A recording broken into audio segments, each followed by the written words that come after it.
Okay. हम लोग पिछली क्लास में half life,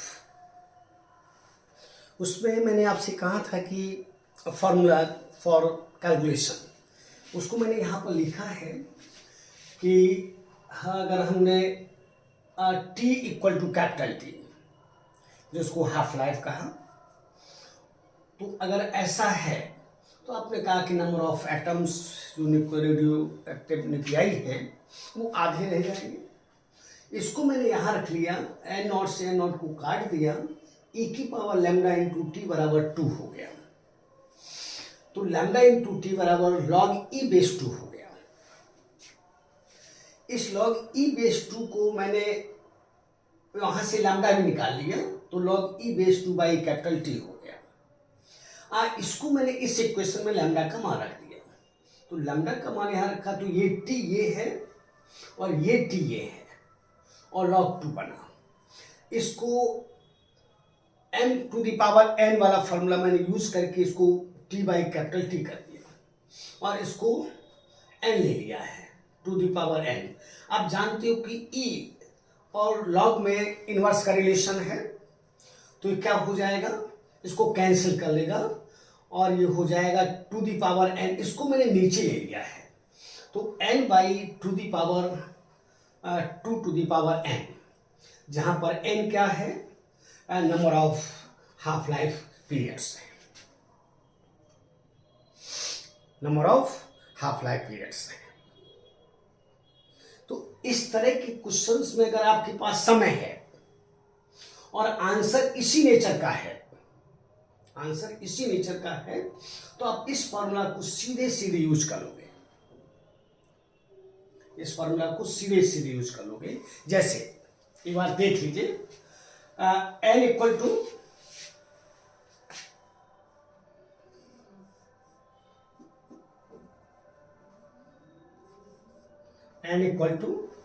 n not by to the power n।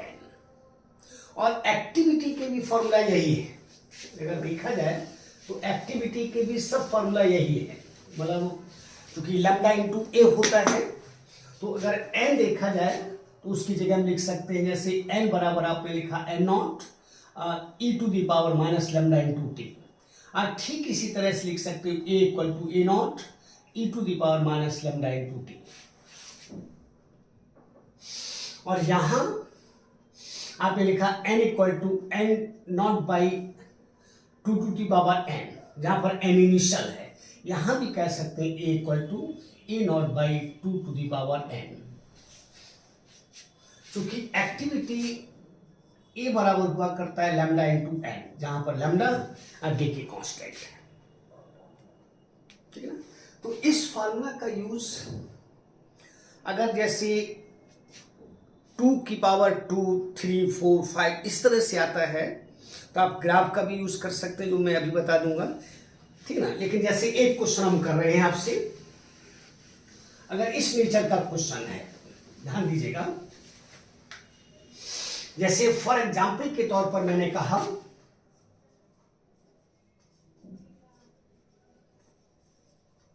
The half life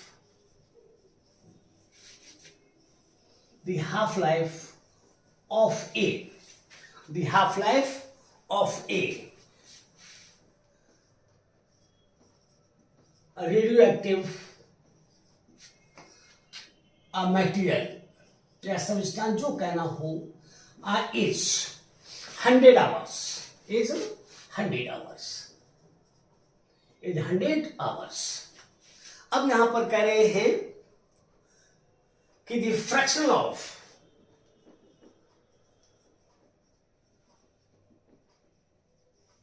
the fractional of original activity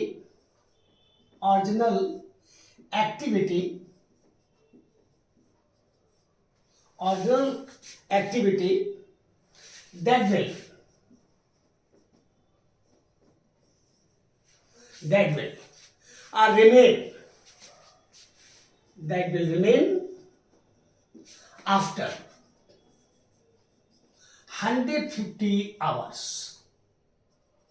150 hours would be।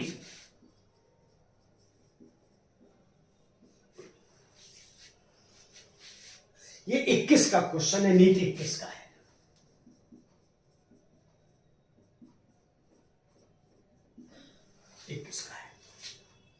तो यहां पर 2 to the power n में 2 4 5 2 4 6 8 16 इस तरह का नहीं आ रहा है। तो ऐसे क्वेश्चंस के लिए आपको करना क्या होगा, मतलब एक्टिविटी चाहते हैं तो आपको n निकाल लेना है, जो भी आ जाए। n बराबर हो जाएगा t/t, कैपिटल टी। अब जो t हमारे पास है 150 और बाई 100 है, ये हो जाएगा 3/2।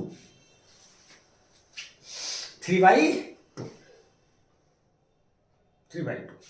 अब हम जानते हैं कि सिंस ए इक्वल टू हुआ करता है A0/2 to the power n, इसलिए ए बराबर हो जाएगा A0/2 to the power 3/2।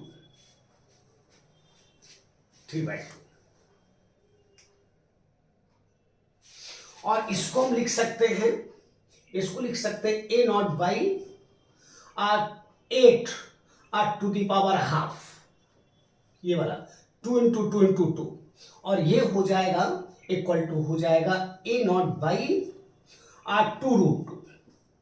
तो फ्रैक्शन में चूंकि उन्होंने पूछा तो A/A0 ये इधर चलाएगा, ये बराबर हो जाएगा 1/2√2। आंसर यही है आपका 1/2√2 है।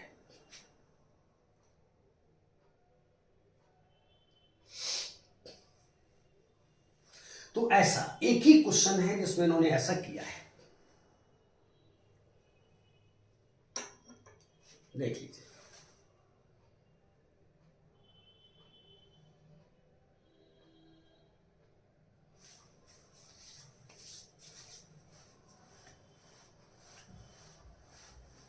ओके,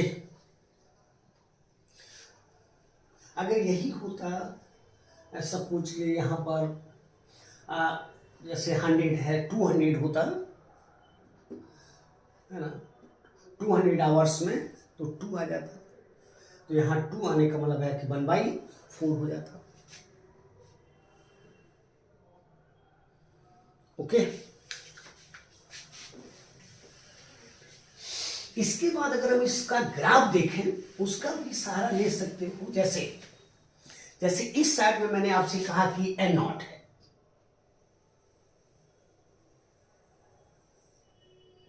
और इस साइड में मैंने आपसे कहा कि टाइम है,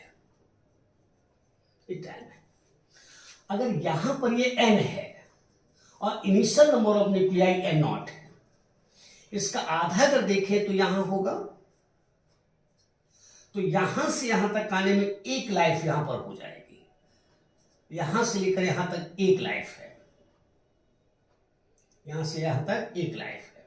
इसका आधा कर दे, ये N0/2 है, इसका आधा कर दे तो यहां पर हो जाएगा ये N0/4 हो जाएगा, और इसका ये सेकंड लाइफ हो गया, ये T हो गया, यहां पर 2T हो गया। इसका अगर आगे बढ़ा दें तो ये N0/4 हो गया। इसका और आधा अगर हम कर देते हैं, क्योंकि हाफ लाइफ किसी भी मैटर का चेंज नहीं होता है, तो यहां तक 3T हो गया, तो यहां पर हो जाएगा N0/8 हो जाएगा, इसका आधा। अब फिर इसका आधा कर दे, तो यहां पर 4 टाइम हो जाएगा, और इसको अगर हम मिलाते हैं ऐसे, तो कर्व ये इस तरह का एक्सपोनेंशियल कर्व है, जो कभी भी टाइम एक्सेस को कट नहीं करेगी,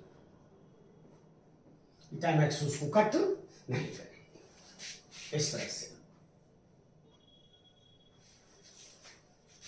तो आप इस कर्व से एक रिजल्ट देख सकते हो कि अगर N0 है तो एक लाइफ अगर जाने पर ही हो जाएगा N0/2, और दूसरी लाइफ जाने पर हो जाएगा N0/4, और तीसरी लाइफ जाने पर हो जाएगा N0/8, और चौथी लाइफ जाने पर ही हो जाएगा 16। इसके बाद ये हो जाएगा n0/32। इस तरह से आगे बढ़ सकते हो। तो ये एक लाइफ है, ये दूसरी लाइफ है, ये तीसरी लाइफ है, ये चौथी लाइफ है और ये पांचवी लाइफ है। इस तरह से आप जा सकते हैं, जा सकते हैं। तो अगर आपसे कह दे, जैसे फॉर एग्जाम्पल के तौर पर, हम दोनों ग्राफ ये भी बनाए हुए हैं for example,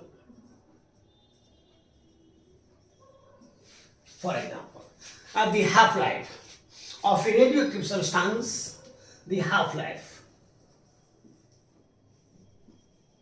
of a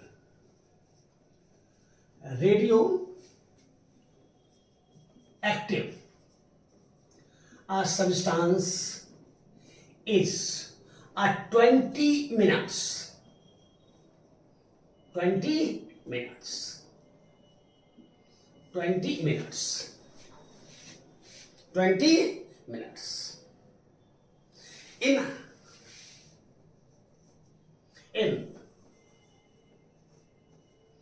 how many minutes? In how many minutes? Its activity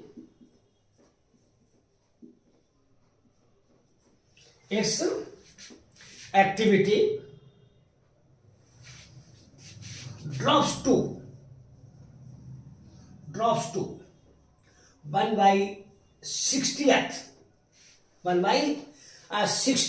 of its initial activity.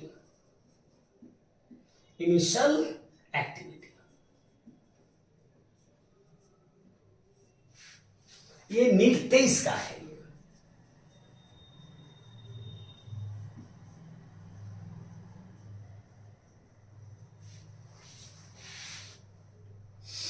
सबसे अच्छा तरीका है यही आपके लिए। 1/16 चाहता है, 1/16 चाहता है, तो यहां पर 1/16 हो रहा है। 1 लाइफ, 2 लाइफ, 3 लाइफ, 4 लाइफ। तो इसका टाइम हो जाएगा आंसर आपका 4 लाइफ। 1 लाइफ आपके पास है, टाइम बराबर हो जाएगा किसके? 4 इंटू टी, और 4 इस और टी का मान है आपका कितना? 20 मिनट्स है। ये बराबर हो जाएगा किसके? 80 मिनट्स के। ये हो जाएगा 80 मिनट्स के।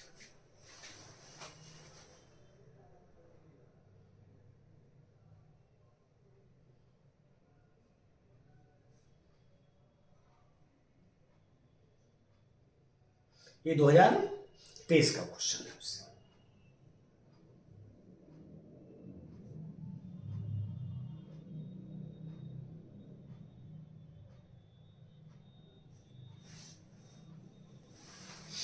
तो इस ग्राफ से आप ये क्लियर कर सकते हो कि कोई भी रेडियोएक्टिव सब्सटेंस कभी पूरी तरह डिके नहीं होगा, क्योंकि ये एक्सपोनेंशियल कर्व है। एक्सपोनेंशियल कर्व है। कोई भी फिनोमेनन अगर एक्सपोनेंशियल कर्व के मुताबिक चेंज होता है तो उस क्वालिटी का कभी भी पूरी तरह डिके संभव नहीं है। जैसे मैंने आपसे कहा था कि अगर टेम्परेचर की बात हो, जैसे अगर कोई भी चाय आप कप में रख दिए हैं और वो 80 डिग्री सी से अगर 70 डिग्री सी कूल होती है, मान लेते हैं 10 मिनट में, तो 70 से 60 कूल होने में उसको 10 मिनट से ज़्यादा लगेगा।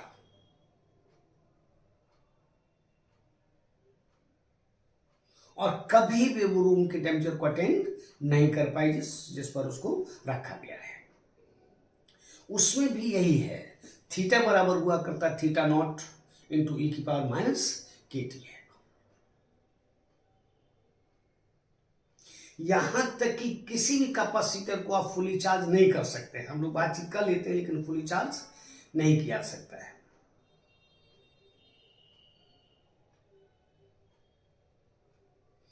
तो कहने का मतलब है कि अगर इसको आप ध्यान दीजिएगा तो भी आपका रास्ता क्लियर है।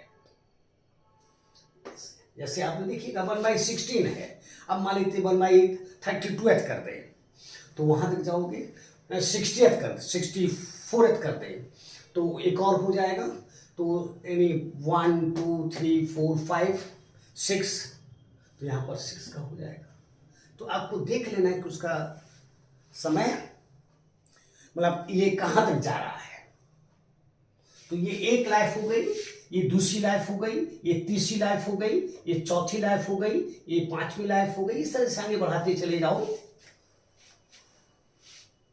तो अगर इस तरह का क्वेश्चन आता है 2025 में, वैसे करेगा नहीं, लेकिन चूंकि 23 में हो चुका है, ये 24 गुजर चुका है, 25 आने वाला है, तो 25 में अगर करेगा, चूंकि न्यूक्लियर रिएक्शन आपके सिलेबस में है, तो वही अल्फा डीके, बीटा डीके, और बीटा में 2 है, निगेटिव और पॉजिटिव है, गामा डीके में कोई चेंज होता नहीं है। तो इस तरह की कोई बात आपसे कर दे तो तुरंत हो जाएगा आपका क्वेश्चन। ओके, जैसे एक और क्वेश्चन देखते हैं। ओके, इस पर निगाह रखिएगा।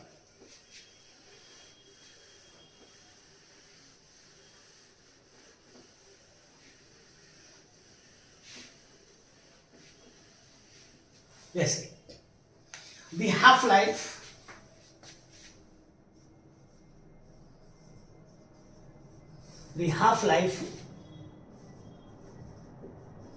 of a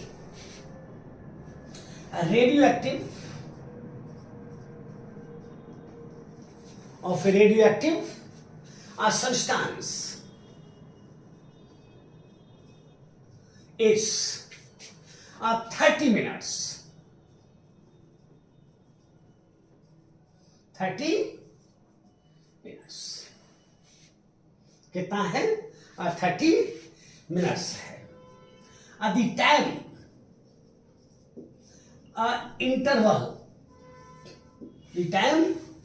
इंटरवल या the time taken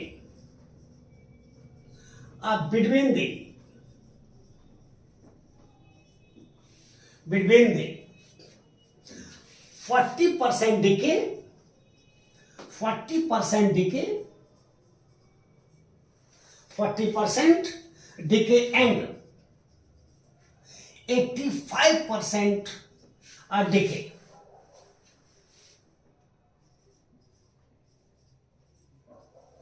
Of the same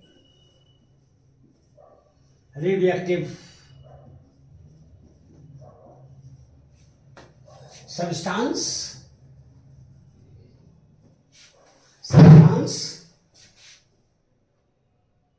will be। ये भी बात देखिएगा, 40% डिके, और जो फार्मूला आपका है वो जो बचते हैं, जैसे n बराबर n नॉट जो आप लिखते हो e टू दी पावर, या n बराबर लिखते हो n not by two the power n, वो n जो है वो अनडिकेड है, तो 40% डिके कर गए। तो जब 40% डिके कर गए तो कितना बचा? ये 60% बचा। और यहां 85% डिके कर गया, 85% डिके कर गया, तो बचा कितना? 15%।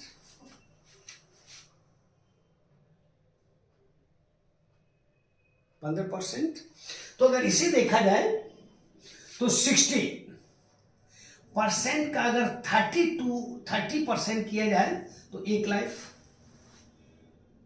और 30% का 15% किया जाए तो 2 लाइफ, तो 1 लाइफ और 2 लाइफ। तो टोटल टाइम हो जाएगा जो टाइम टेकन है, तो टाइम टेकन हो जाएगा किसके बराबर? 2 लाइफ के बराबर हो जाएगा। 2 लाइफ के, और 1 लाइफ आपके पास है कितना? ये 30 मिनट्स है।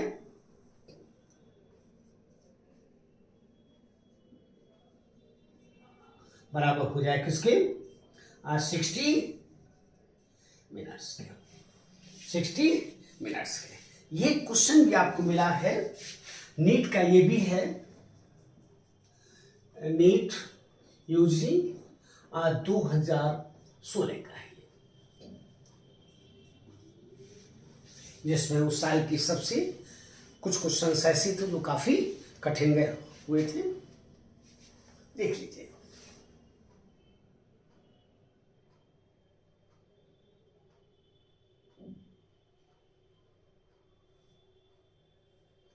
तो ये बचा है, ये बचा है, वो बचा है। अब यहां अन्य कुछ भी कहे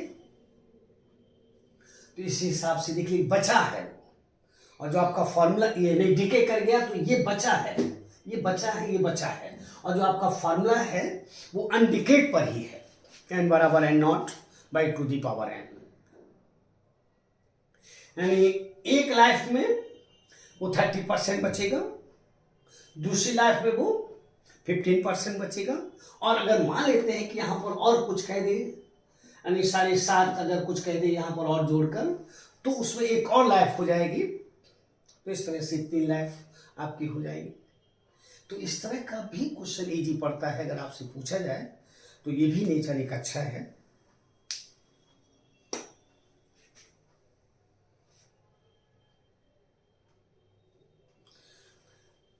तो आपका 23 का भी क्वेश्चन इजी था, 1/16 कह दे या 1/32 कह दे या 1/64 कह दे, तो उसमें 2 दी पावर n आ जाएगा, तो उस हिसाब से लाइफ आप निकाल लीजिएगा और सॉल्व हो जाएगा आपका।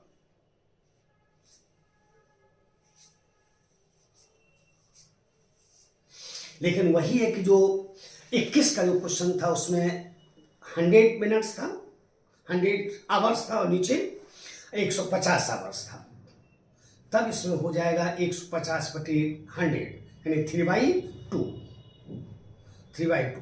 तो n का मान हो गया 3/2, तो आप फॉर्मूला में रखोगे तो n not by 2 the power 3/2, तो 2 दी पावर 3 इंडेक्स लॉस से हो जाएगा 8, और 8 टू दी पावर हाफ, 8 को हम लोग लिख सकते हैं 4 × 2, और 4 का स्क्वायर रूट हो जाएगा 2, तो उसका आंसर है 2√2, 1/2, चूंकि फ्रैक्शन उन्होंने शब्द यूज किया था 1/√2। इसका 23 का जो क्वेश्चन है वो भी इजी था, 20 मिनट्स उन्होंने लिया और कहा कि 1/60 कितने में हो जाएगा, 32 कितने में हो जाएगा 1/, तो वहां पर वहां भी हाफ लाइफ गिन लीजिए, 1 half life, 2 half life, 3 half life, इस तरह से गिन लीजिए, वहां भी आपका काम हो जाएगा।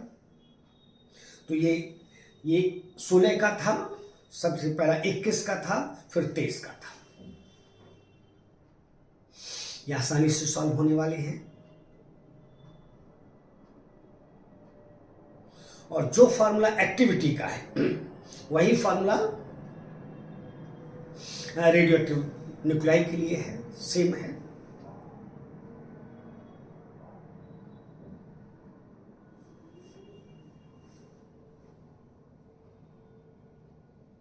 ठीक है, तो इस तरह से 2-3 क्वेश्चंस आपके हो गए जो हम लोग आसान कर सकते हैं, और एक फर्स्ट उसमें किया था वो भी मुझे ठीक लगा था, वो आराम से, जैसे 3 क्वेश्चन मैंने आपसे बताए थे, आईआईटी में था एक और नीट में था, जिसमें उन्होंने 8 लैम्डा लिया था और दूसरे का उन्होंने लैम्डा लिया था, और इनिशियली दोनों के बराबर किए थे, और कहा था कितने समय के बाद उनका रेशियो 1/8 1/e हो जाएगा। तो अगर 7 और 8 और 8 लैम्डा और लैम्डा हो तो 1/7 लैम्डा हो जाएगा, 5 लैम्डा और लैम्डा हो तो 1/4 लैम्डा हो जाएगा, 11 लैम्डा और लैम्डा हो तो 1/10 लैम्डा हो जाएगा। तो वो भी आपको क्वेश्चन मिल चुका था। 21 में भी आपको मिला, 16 का क्वेश्चन आपके सामने है, 23 का क्वेश्चन बिल्कुल इजी था।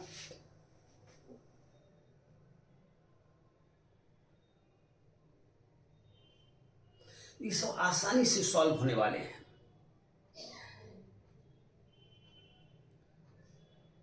ओके, आशा कर सकते हो आप, आशा कर सकते हो।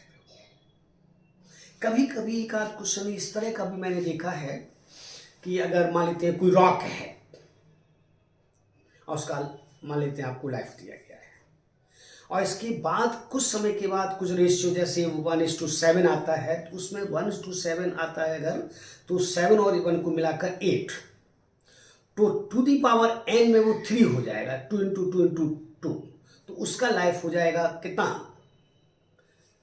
3, यानी 3 लाइफ हो जाएगा। ऐसा भी क्वेश्चन है, लेकिन अभी तक नीट में नहीं है, इस तरह का नीट में नहीं है।